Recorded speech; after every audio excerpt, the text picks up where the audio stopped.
maunya ada yel-yel gitu ya, youth movement kan. Apa ada ide nggak ya? Ada yel-yel gitu supaya di jeda-jeda ngantuk dihentak dengan yel langsung rest apa? Ada ide? Oke, so after here, ada ide. Oke, silakan dulu. Ya, ya selamat pagi semua para pemimpin yang luar biasa. Apa kabar pagi hari ini? Ya, saudara, saya percaya tadi malam prolog dari saya bahwa pemimpin ada banyak definisi ya. Saya punya definisi begini, ini sebuah experience saya 32 tahun melayani Tuhan. Saya lahir dan besar di Gereja Penyebaran Injil. April tanggal 7 saya dibaptis Islam pada tahun 86 ketika saya SMA kelas 2. So, sempat kerja 7 tahun di perusahaan sebagai accounting dan resign dari perusahaan, mau kepingin bisnis tapi nggak kecapai bisnisnya, jadi pendeta ya. Tapi saya diberkati, Gabriel sudah bilang mau bisnis mau pendeta itu masalah sikap hati kita. Nah, pemimpin adalah suatu kemampuan yang melahirkan inspirasi yang didapati dari sebuah visi yang lahir dari keintiman dengan Bapa dan dinyatakan dalam tujuan ilahi. Kepemimpinan adalah suatu kemampuan yang melahirkan inspirasi yang didapati dari sebuah visi yang lahir dari keintiman dengan Bapa dan dinyatakan dalam tujuan ilahi. Ada 3 tagline: inspiration, vision, and then destiny. Sama-sama katakan apa? Inspiration and then destiny. Nah, saya percaya begini, saya punya mimpi besar sekali buat khusus leader, baik GPI maupun rekan-rekan dari berbagai gereja yang datang dan dari Malaysia. Mari saudara, kita ada di suatu era milenial, kita harus mengambil alih kota, kita harus mengambil alih komunitas dengan kingdom mindset, kingdom mentality, kingdom action. Amen. Are you ready? Yes. Jadi kita keluar dari hal yang tidak jelas kepada sesuatu yang jelas. Makanya dalam buku saya yang kedua, memperjelas yang tidak jelas supaya jadi jelas. Coba beritahu kiri kanan, memperjelas yang tidak jelas supaya jadi jelas. 1, 2, 3. Ya.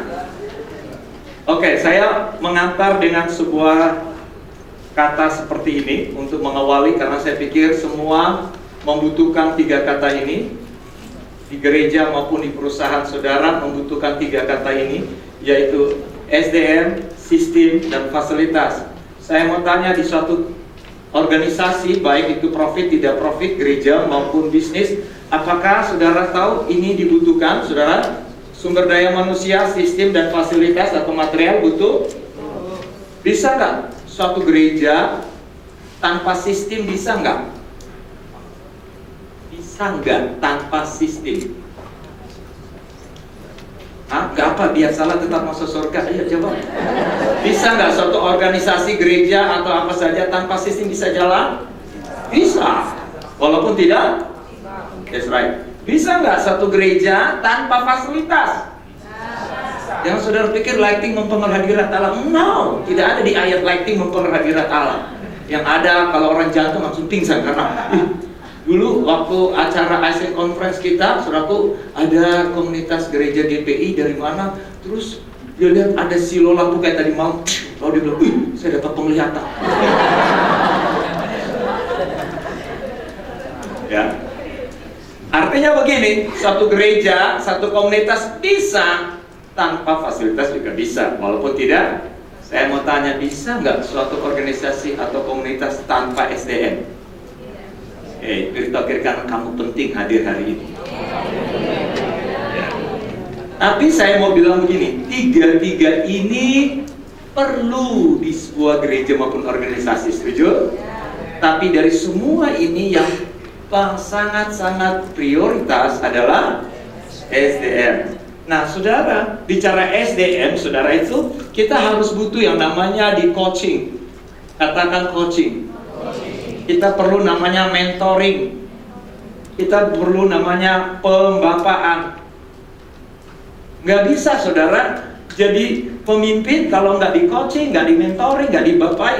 Seperti tadi malam saya bilang, bisa sih memimpin, dia penuh dengan luka. Nah, di Alkitab sangat jelas, saya mau ada prolog karena ini gereja, saya terbiasa di sekuler. Saya bilang begini, Ishak selalu gali sumur dapat air, benar? Orang Filistin gali sumur nggak dapat air. Saya mau tanya, sistemnya sama, cari galinya sama, materialnya sama, cangkul. Tapi apa yang membedakan orang Filistin gali sumur tidak ada air, sementara Ishak gali sumur dapat air? Atau apa yang membedakan? Sistem yang sama, fasilitas yang sama, tapi apa yang membedakan? Bila kiratan kamu penting bagi Tuhan. Ya, kalau saudara berkata, datang ke sini, waduh, ini lighting, ini kalau di gereja kita kok ada gini, pasti hadirat Allah. No, Tuhan tidak tertarik dengan lighting, Tuhan tertarik dengan Anda. Tepuk tangan diri Anda. Ya. Makanya saudara, begitu prioritas sumber daya manusia, perlu dilatih, perlu di-training, perlu di-mentoring, perlu dibapai. Jujur pagi hari ini, siapakah engkau dengan pede berkata, Pak, Kak, aku sudah ada orang membapai, aku sudah ada orang mentor. Angkat tangan kalau Anda orang jujur yang sudah di-mentor, sudah dibapai. Ada? 1, 2, 3, 4, 5. So, months of masih belum. Makanya pastikan kita ikut seluruh rangkaian acara ini. Mari, saya akan mulai dengan kata ini di depan. Coba kita baca tujuan utama kehidupan. Menurut teman-teman, apa saja tujuan utama kehidupan? Terserah. Apa saja? Apa tujuan utama? Kalau utama itu berarti prioritas dari semua yang ada. Apa, teman-teman? Ayo. Godain aku dong. Apa tujuan utama kehidupan? Terserah. Berinteraksi dengan Tuhan. Apalagi, ayo, come on. Masih pagi-pagi begini. Ayo. Ayo deh, lama-lama. Sekarang musim percepatan. Saya akan cepat aja. Ya, oke, ada 3 saudara bagi saya. Ya, oke. Pertama apa, saudaraku?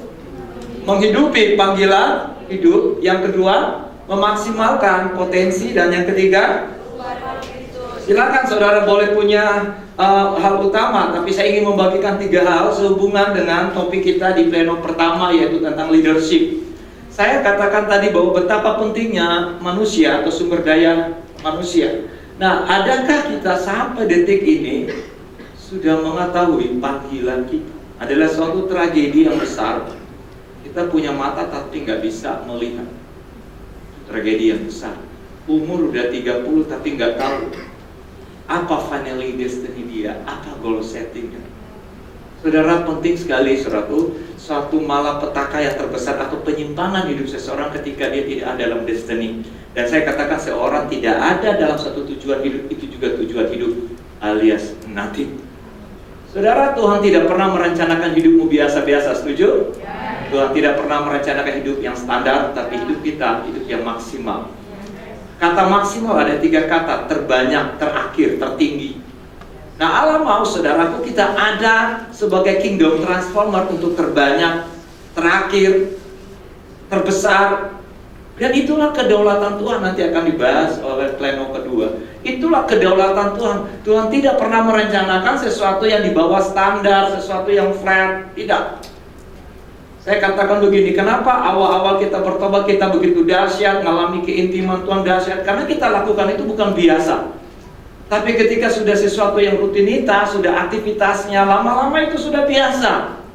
Kenapa? Lalu kita berkata, kok Tuhan saya nggak on fire lagi? Kasih mula-mula. Bagi saya dulu saya bertobat, zaman dulu GPI ya agak kaku sekali, musiknya nggak ini, baju nggak boleh pakai jeans, apalagi pakai sepatu kayak begini. Akan ditengking dan tapi saya bersyukur dari gaya dulu saya berdoanya sampai hari ini. Soal yang membedakan kita. Ada, tetap aja on fire, amin. Ketika saudara berkata begini, semua Tuhan sudah sediakan, saya nggak perlu berdoa lagi, nggak perlu bahasa roh lagi, karena Tuhan sudah sediakan. Itu keputusan Anda, tapi saya mau milih itu tidak. Saya tetap berdoa dan berpuasa, saya tetap pegang karunia karena yang Tuhan sudah berikan, amin. Jadi jangan lakukan sesuatu yang biasa, tapi lakukanlah sesuatu. Kalau Anda lakukan sesuatu yang biasa, Anda sama dengan orang itu. Tapi kalau Anda lakukan sesuatu yang lebih dari biasa, Anda maju 1 langkah dari orang. Itu namanya spirit of excellence. Jadi kita harus mengerti tujuan hidup. Nanti sesi berikut kita akan dibongkar tentang tujuan hidup. Lalu yang kedua, perhatikan kata memaksimalkan. Kata memaksimalkan potensi ilahi itu begini. Tuhan mau kingdom transformer, city taker, ambil alih kota itu harus generasi muda. kita yang ada. Makanya saudara, kita ada di zaman ini, di musim ini, di season ini untuk memberi impact. Bukan saja di gedung gereja, tapi kita ada di suatu kota. Saya dulu 7 tahun bekerja di perusahaan. Saya tidak pernah bilang bahwa saya seorang accounting. Saya selalu bilang diri saya hamba Tuhan. Makanya di laporan keuangan pernah tipu sana tipu sini. Kalau kita mindset benar, saudara, di mana anak Tuhan berada, nggak ada bedanya, saudara. Kita malah sesuatu yang tampil beda. Nah, jadi memaksimalkan potensi itu begini, saudara. Saudara pernah tahu pengertian kata minat? Minat saya nyanyi, itu baru hobi. Tuhan mau kita bukan sampai di minat, tapi di bakat. Bakat, saudara, Mazmur 139 ayat 14, 13, 16 itu Allah menenun kita dengan kajiannya. Dahsyat, kata dahsyat itu powerful. Kata dahsyat itu Tuhan bilang begini, kamu punya kapasitas yang lebih dari biasa-biasa.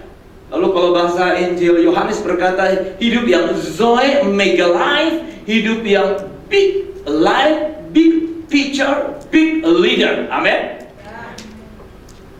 Sesuatu yang dahsyat. Tapi kita berkata, ya Tuhan, kenapa hidupku kayak jambu air? Ya Tuhan, kenapa warna kulitku hitam? Bukan hitam, saya tersinggung kalau hitam.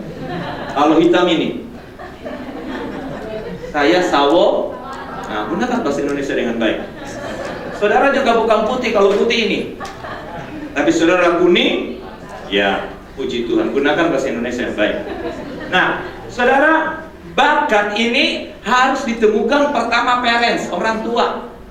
Yang kedua, pemimpin rohani harus temukan. Yang ketiga, guru harus temukan. Makanya 3 pribadi ini nggak boleh kita lawan kepada mereka. Kalau lawan kualat.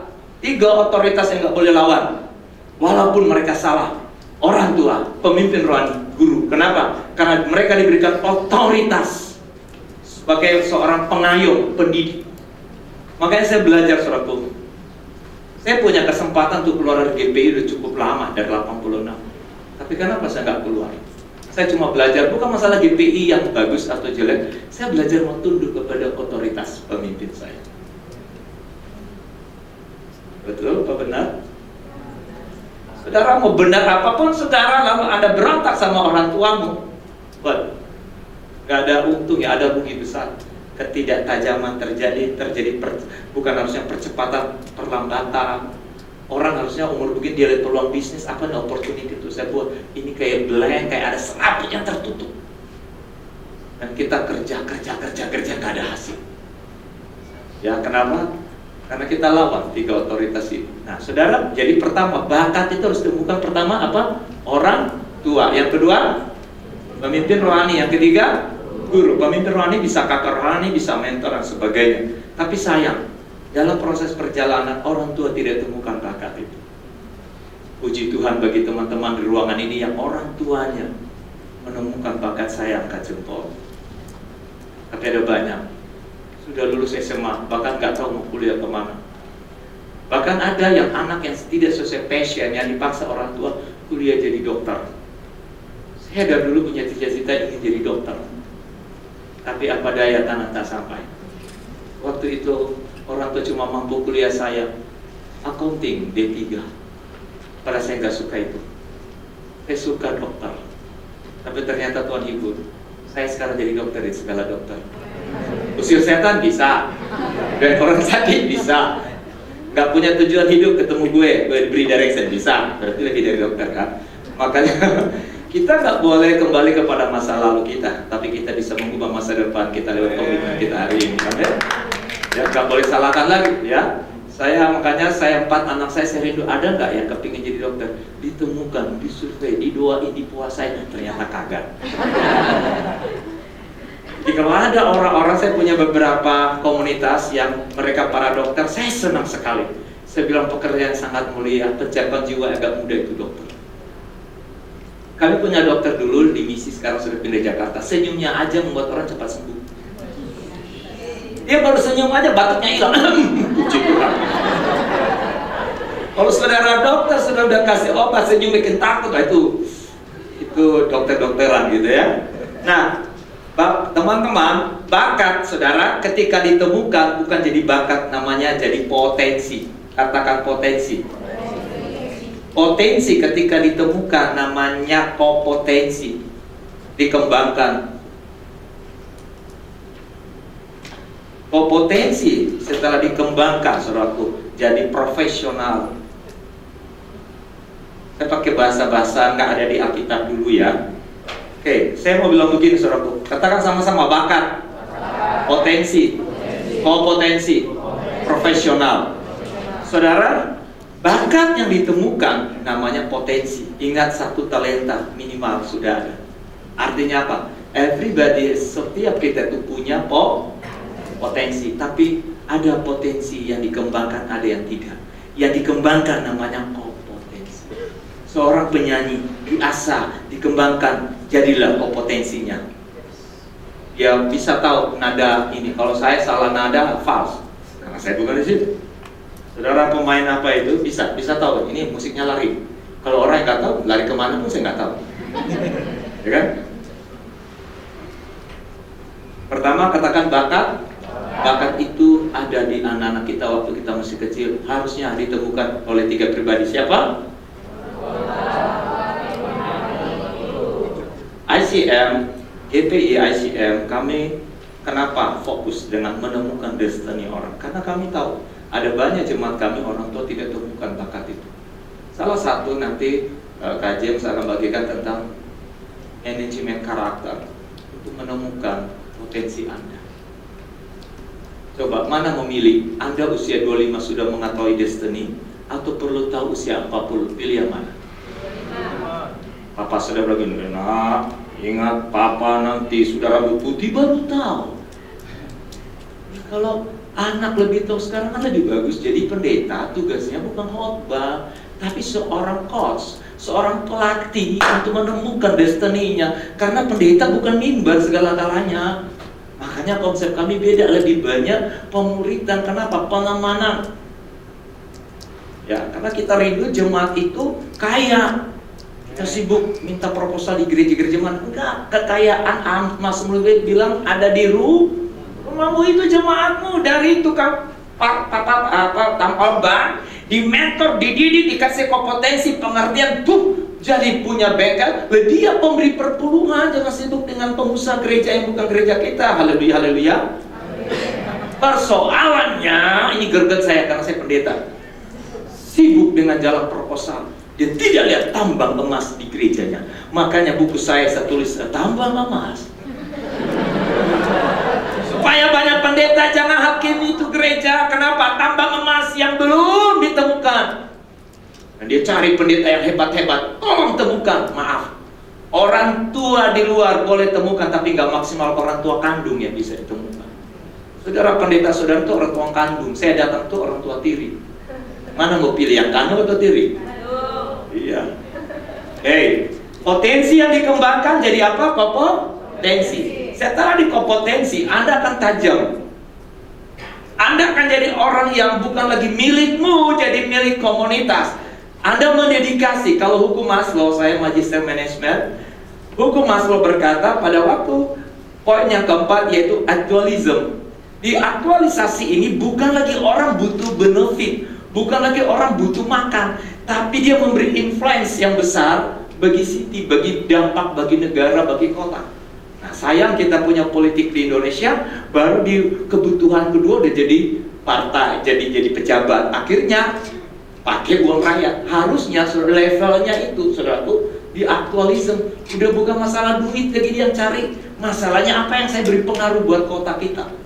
Nah, itu yang namanya profesional, ekspor, tajam, ahli. Ayo, mana lebih mahal, dokter umum apa dokter spesialis? Spesialis. Bilang kiri kanan, jadilah spesialis. Oke? Nah, sudah nangkap ya, itu prolog dari saya, bahwa bakat potensi sudah ada di dalam kompetensi kita. Baik, saya akan masuk kepada tema saya hari ini, yaitu saudaraku, baca sama-sama, keteladanan dan keunggulan kepemimpinan di era milenial. Kita lihat video 4 menit ini, saudara. Silakan.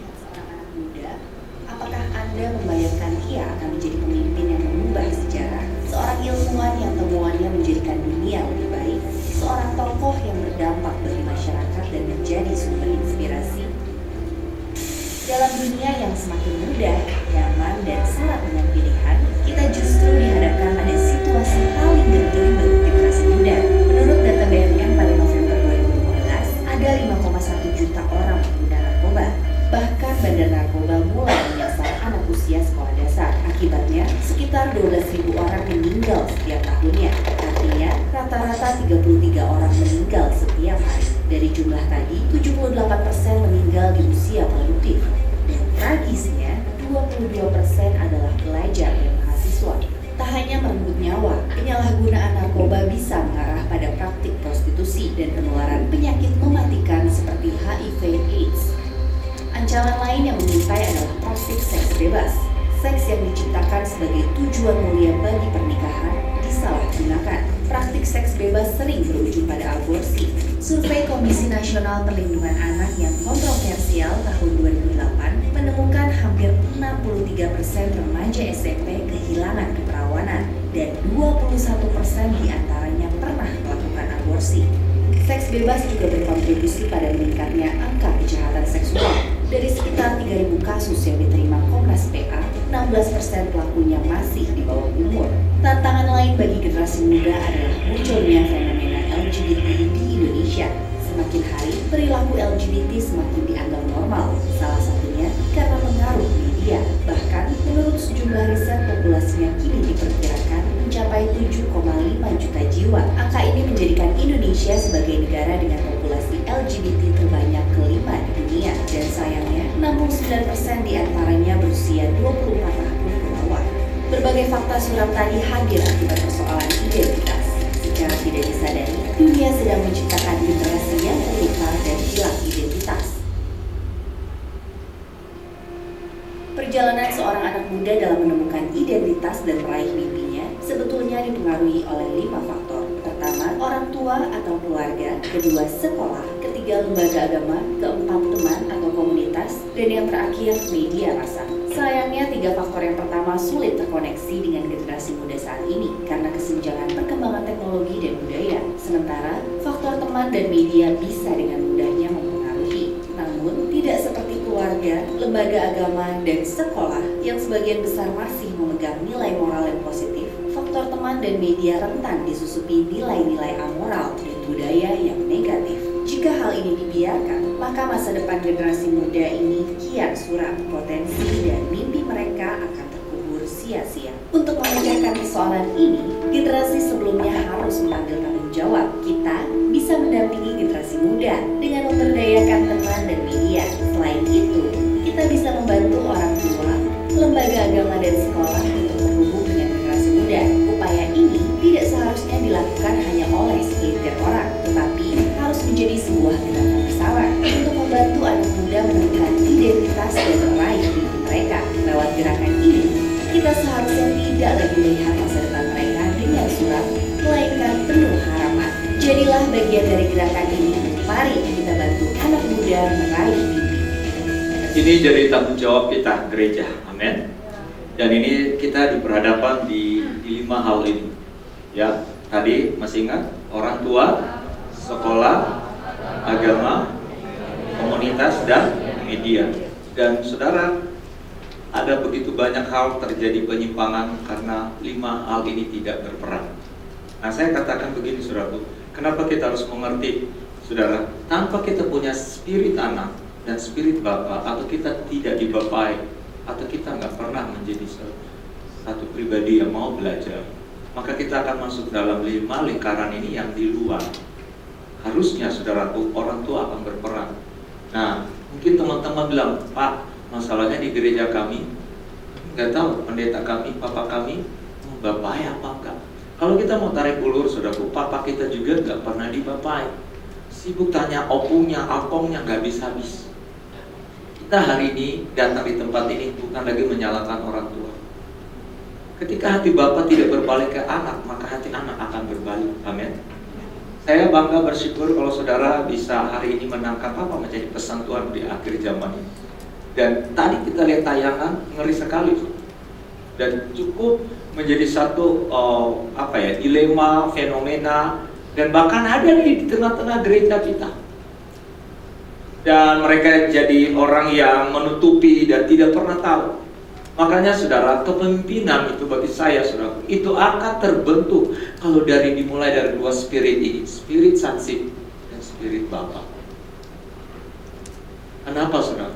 Terjadi suatu pemisahan ketika seseorang gak pernah dimuridkan. Yesus untuk mempersiapkan saudara gereja mula-mula 3 tahun lebih dia fokus membangun. Ada 12 pemimpin, walaupun satu gagal. Untuk dia menginvestasi, menghabiskan waktu. Makanya tema saya beberapa kali dalam pemuridan saya tulis begini, Yesus memilih untuk tidak populer. Dan saya lagi belajar untuk tidak populer. So, apa bedanya kehidupan dan pelayanan? Yesus menampilkan bukan pelayanan. Ada saatnya di 5.000 orang, tapi lebih banyak bukan di pelayanan. Dan banyak kita gereja akhir zaman meniru pelayanan Yesus yang menyembuhkan orang sakit lah, yang hebat-hebat itulah, yang menghebohkan. Tapi kita nggak hidup sama 1 Yohanes 2 ayat 6, hidup seperti Yesus hidup, menjadi benih yang mati, menjadi benih yang rela. Itu kita nggak niru. Kita niru yang pelayanan Yesus, yang wow, yang populer. Saudara, saya ambil keputusan saudara, untuk tidak populer. Kenapa? Menghabiskan waktu one-on-one dengan pemuridan itu kan gak populer. Orang gak tahu. Coba kalau saya khotbah kayak begini, populer saya. Nah, banyak kita memilih yang populer. Saya percaya kalau saudara mengerti kehidupan, populer akan mengikuti. Siapa yang mengalahkan populer Yesus sampai hari ini? Tidak terkalahkan. Tapi Yesus memulai 3 tahun untuk tidak populer. Bahkan dia siap tolak ketika dia berjalan dan kerumunan orang banyak, karena di mana Yesus berada pasti orang banyak datang. Dan dia memalingkan muka dan dia berkata, kalau kamu tidak membenci ibumu, bapamu, jangan ikut aku. Standar Yesus begitu tinggi. Kalau di zaman ini Yesus kampanyenya pasti kalah. Benar nggak? Kalau sekarang apa saja dikompromikan kan? Yesus memilih itu tidak populer. Saudara, jangan sampai generasi muda kita demi popularitas kita meninggalkan iman Kristiani kita, hidup dalam ketidakintegritas kita, cacat moralitas kita, karena nggak populer. Nggak populer kalau nggak rokok, nggak populer kalau nggak climbing atau hangout, apalah namanya. Nggak populer itu kalau nggak minum kopi. Habis minum kopi. Nggak populer kalau nggak di tempat-tempat yang agak sedikit lampu. Oke, saudara, pemimpin yang seperti apa yang dibutuhkan di era ini, milenial, pemimpin yang berhati Bapa. Dan saya temukan ciri pemimpin berhati Bapa adalah pemimpin yang melayani, servant leadership. Suatu teori yang berkata, saudara, Begridley berkata, ini sudah dituliskan. Jadi saya ngomong ini, saya punya dasar empiris, karena ini seminar dan ini saya nggak mau alegoris. Saya seorang lulusan S2, saya nggak mau sembarangan, saya harus menghargai ini teori. Untuk menjadikan suatu teori itu ada observasi, ada penelitian sehingga menjadi suatu hipotesa.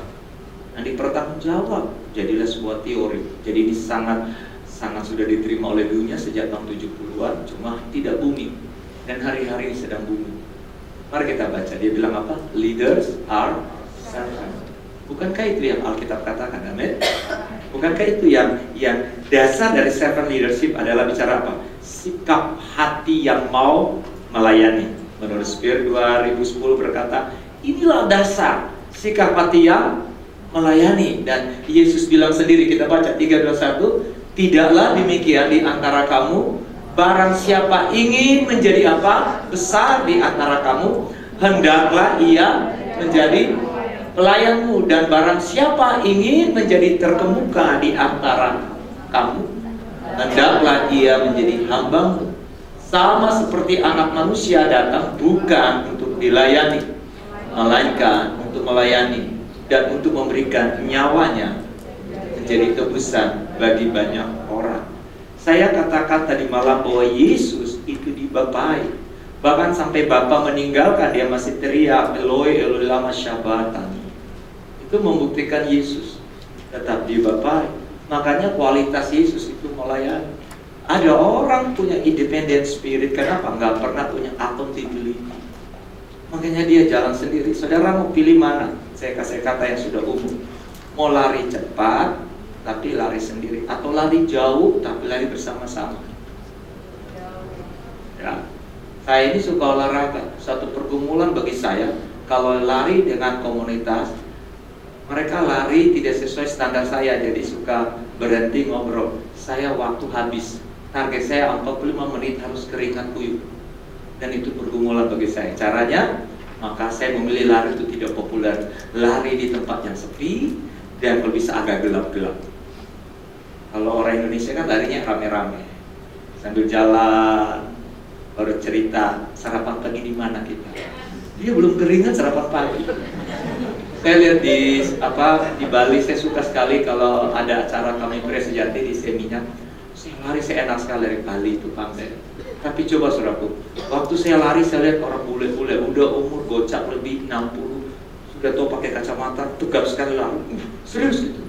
Orang Indonesia umurnya belum 40, perutnya udah di mana sambil cerita. Waduh enak, sate apa itu namanya tuh. Jadi ceritanya makanan. Mindset ya. Kalau di saudara alun-alun kota Batam itu namanya Engku Putri. Saudara, saya pernah, makanya saya bosan lari situ saudara. Itu jajanan jualan di mana-mana. Dia pokoknya bajunya packagingnya baju olahraga. Tapi di mana-mana ada sate goreng itu. Apa tuh bakso olahraga? Itu bukan olahraga itu. Cuma bajunya gaya-gaya olahraga. Baru nanti dia selfie. Hah, gimana olahraga padahal bukan ya? Dia memilih populer. Beritahu Krikan memilih populer atau enggak? Oke, jadi saudara, Yesus menantang waktu itu kan Yakobus dan Yohanes, bro. Yakobus dan Yohanes tahu kalau aku ada di posisi itu, wow, seperti apa. Saudara, masalah terbesar itu enggak masalah bagi Tuhan. Masalah terkemuka enggak masalah. Tapi siapkah engkau sama seperti Yesus? Siap ditolak, pengorbanan, siap enggak populer.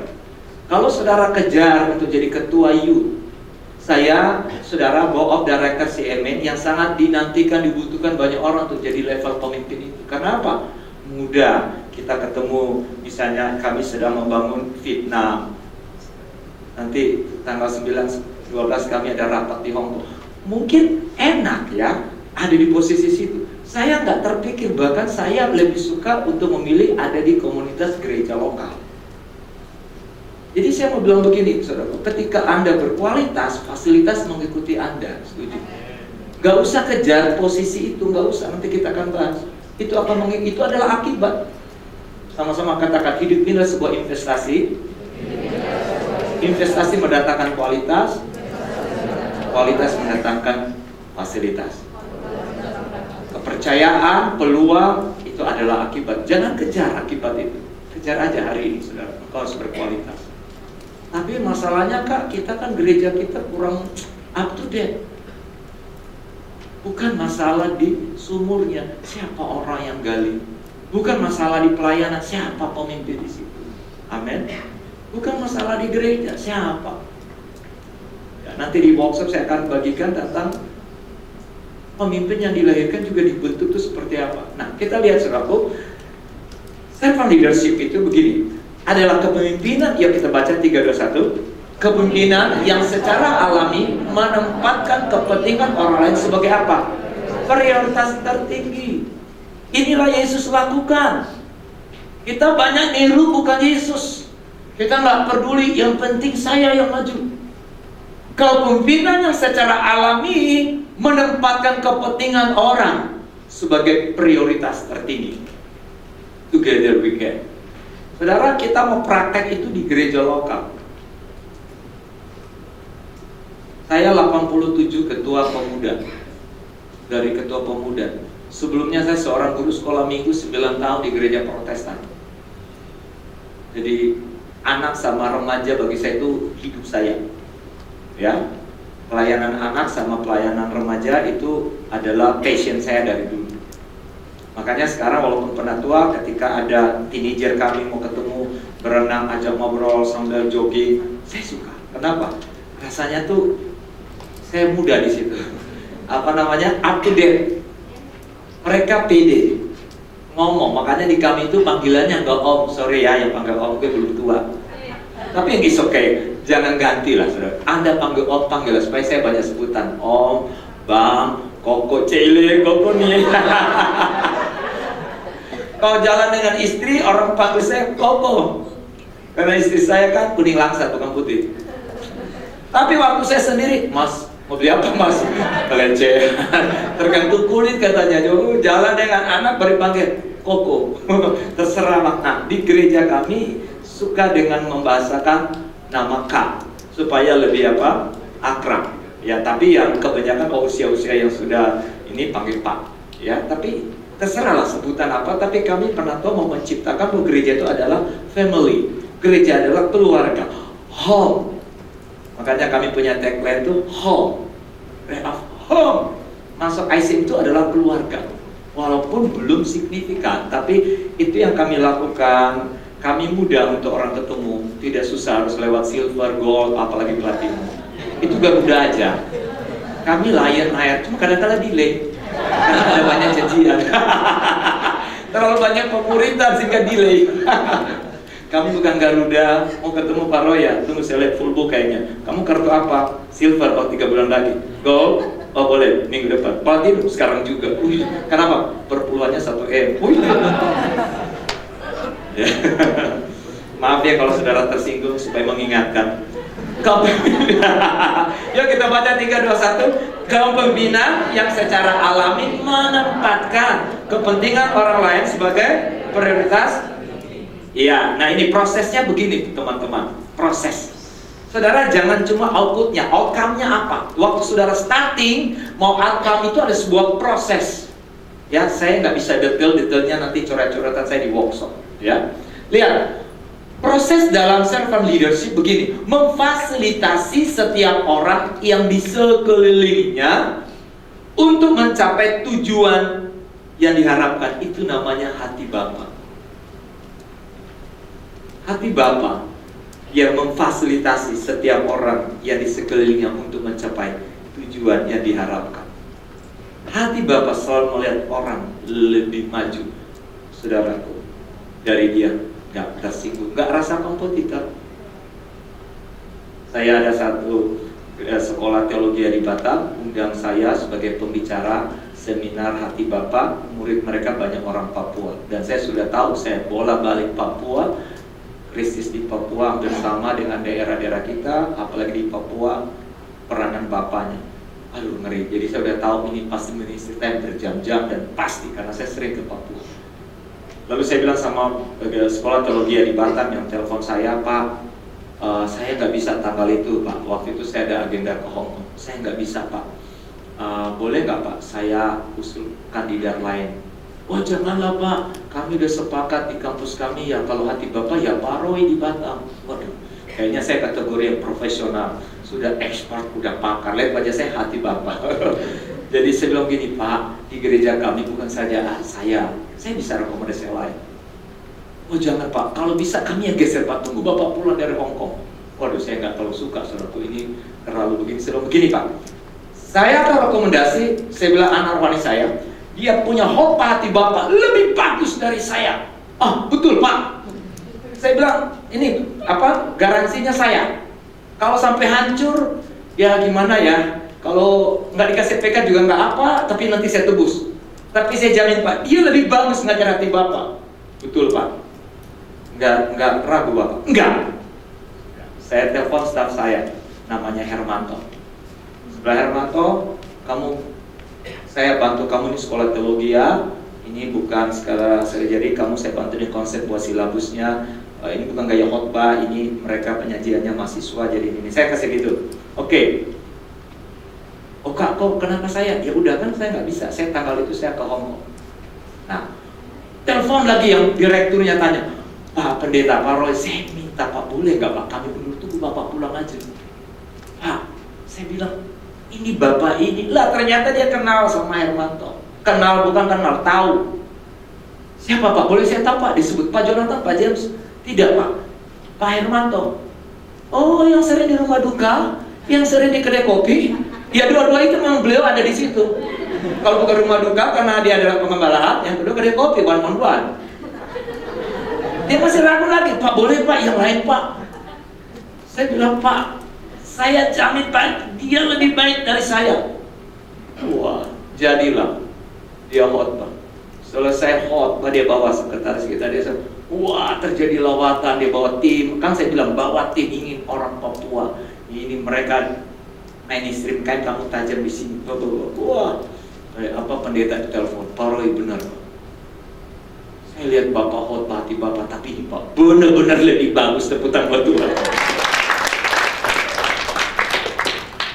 Ya, ini Bapak memfasilitasi, nggak ada merasa kompetitor.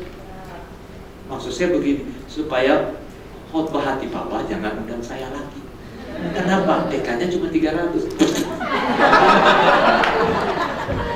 Bukan. Maksud saya, hidup saya itu bukan cuma khotbah Bapak Ibu, kami di gereja banyak equip orang, banyak lahirkan orang. Nah, saya suka di situ. Kumpul 10 pemimpin, gak usah bayar PK, saya lebih suka sih daripada kasih 2000. KKR datang ke semua mujizat, udahlah itu di gereja kami itu healing movement selalu. Supaya saya mau jadi dokter yang spesialis, profesional, udah umur 30 saya. Ya, tapi puji Tuhan kan akhirnya banyak dikenal. Ya, jadi gitu saudaraku. Jadi memfasilitasi orang-orang, jangan lu lagi. Bicara apa? Saya serba bisa. Oke, tema apa? Doa. Oh, saya boleh. Tema apa? Mendidik anak. Saya boleh. Semua bingung semua. Saudara jadi pemimpin, saudara harus memfasilitasi orang di sekitar kita. Itulah pemimpin hati Bapa. Nah, persepsinya begini. Ingat saudara, setiap kita punya satu konsep namanya sudut pandang. Saudara belajar sudut pandang begini, saudaraku. Saudara, ini titik. Menurut saudara, jadi apa itu titik itu, saudara? Hah? Ini bicara persepsi. Bisa di barisan ini, terserah, masuk surga kok, biasalah. Dari titik ini bisa jadi apa? Ini bicara sudut pandang. Coba barisan ini. Hitam, ya memang hitam dia. Dari titik ini bisa jadi apa? Bintang. Hah? Bintang, boleh. Dari titik ini bisa jadi apa? Grup tengah. Pohon. Sana? Jam. Kenapa saudara punya alasan bisa jawab begitu beda-beda? Kenapa? Sudut pandang. Kita melihat pencobaan itu malah petaka. Saya melihat itu adalah peluang saya dapat berkat. Sudut pandang. Kita melihat Tuhan ini kenapa pencobaan? Padahal kita bilang, anggaplah satu kebahagiaan. Kita bilang, enggak, ini musibah. Penyakit musibah. Sudut pandang. Mari kita lihat, seorang pemimpin harus memahami persepsinya ini. Kita baca sama-sama, 1, 2, 3. Memandang kepemimpinan bukan bicara posisi atau status, tetapi sebagai kesempatan untuk mengembangkan orang lain sepenuhnya. Saya ambil dari teori SPR 2004. Ini anak Tuhan, dan ini udah teruji. Jadi sudut pandang kita bahwa pelayanan itu bukan bicara posisi, bukan bicara saudaraku status, tapi sebagai kesempatan kita mengembangkan orang lain sepenuhnya. Saudara dipercayakan ketua pemuda berapa tahun? Saudara dipercayakan jadi apa berapa tahun? Saya di board of director sudah tahun keempat. Ya puji Tuhan, karya-karya saya diterima.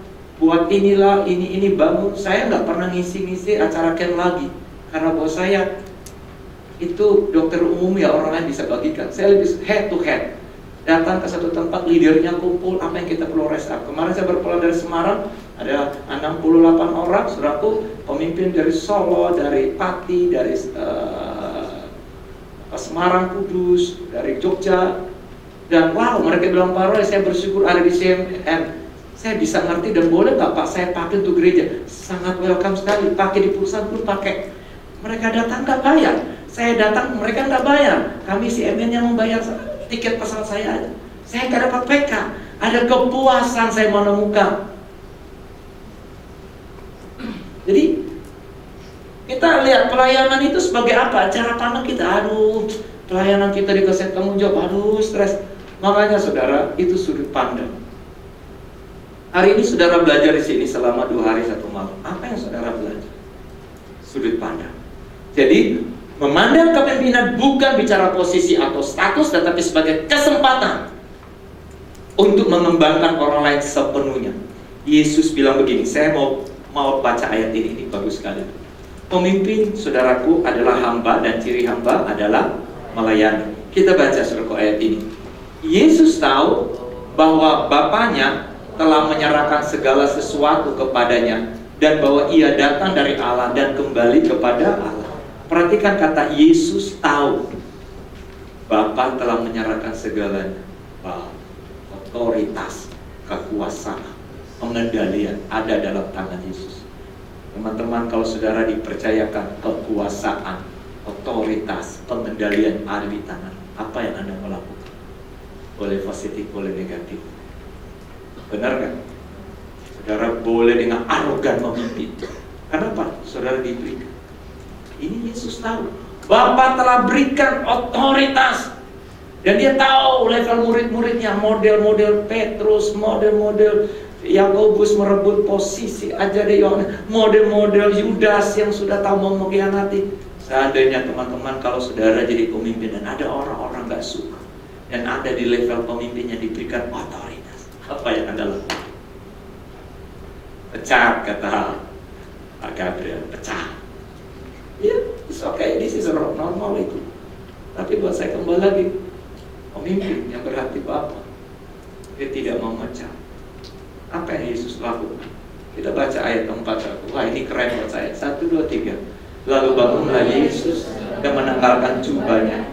Ia mengambil sehelai kain lenang dan mengikatnya pada pinggangnya. Kemudian ia menuangkan air ke dalam sebuah basi dan mulai membasuh kaki murid-muridnya, lalu menyekanya dengan kain yang terikat pada pinggangnya itu. Apa yang Yesus lakukan? Pembasuhan kaki. Wah, ini berlawanan Bapak Ibu. Saya belum sempurna sampai level ini. Saya lagi belajar. Ketika saya tidak lagi menuntut orang yang saya pimpin, bisakah saya harus belajar seperti Yesus? Saya diberi posisi, saudaraku. Januari saya dimarah-marah seorang hamba Tuhan yang sudah keluar dari CNN. 1 jam saya kasih speaker aja di kantor karena pusing saya mau telepon. Waktu itu kami diajar oleh Pak Edi Leo tentang pikiran kasih dan kebenaran. Saya langsung dicobain. Lalu bulan Maret, saudaraku, saya pada pertemuan dengan pengusaha-pengusaha di Grand Hyatt. Saudara, dia juga gitu, saudaraku. Waduh, saya belajar. Kalau dulu jujur, saudaraku, nanti saudara tahu warna apa saya waktu nanti belajar sebentar. Jangan ditantang. Ngeri kalau ditantang. Lebih baik minta tolong, ditolongin. Jangan ditantang. Dan saya tahu kalau saya ditantang itu saya akan bilang, banci Bapak. Kalau saya ke Jakarta, jumpa saya di Terminal 3, kenapa? Itu gampang bagi saya. Pendeta juga manusia. Dari pura-pura papa saudara juga begitu kan. Nah, saya bersyukur sama Tuhan ketika gereja kami menangkap sejak tahun lalu. Tentang makanya tema gereja kami Great Works in Discipleship. Great Works adalah akibat, in Discipleship esensi. Dan waktu in Discipleship itu saya disembuhkan banyak hal. Dan saya dicobain. Bayangin, ini orang udah keluar memfitnah nama CNN, udah keluar. Lalu saya orang struktural ya. Kamu nggak dalam struktural, gue nggak level dengan lu, bahasa kasar gitu. Kamu bukan orang CNN, kata. Tapi saya belajar dengar tanpa ada penghakiman, itu nggak enak. Itu kayak terabi-rabi Robert. Terabi-rabi bahasa apa? Manado. Biar jono kita orang Manado Pak. Siapa orang Manado sini angkat tangan dong. Kok banyak bukan main ini. Oke. Nah, mengaku biar. Nah, saudara, oke. Bulan April saya jumpa Bapak ini. Dan saya peluk dia. Dan dia minta maaf saya. Tapi ingat, saya babak belur dimaki-maki dia. Dia ancam saya akan permalukan nama Pak Roy di seluruh Indonesia. Dalam hati saya begini, saya kena serangan rekan saya, asli jemaat saya tahu. Di dalam saya diserang juga di bulan yang sama. Ada salah satu pelayan Tuhan keluar dan memfitnah saya dan menyebarkan sosial media. Pindah satu gereja. Saudara, beberapa bulan saya jumpa di tempat restoran, saya peluk dia. Anak saya yang tegang. Karena anak saya tahu, dia baca di grup mereka, papinya diremehkan seperti itu. Ketika anak saya lihat apa yang terjadi, apakah papi jurus? Dan bisa saja saya gunakan itu.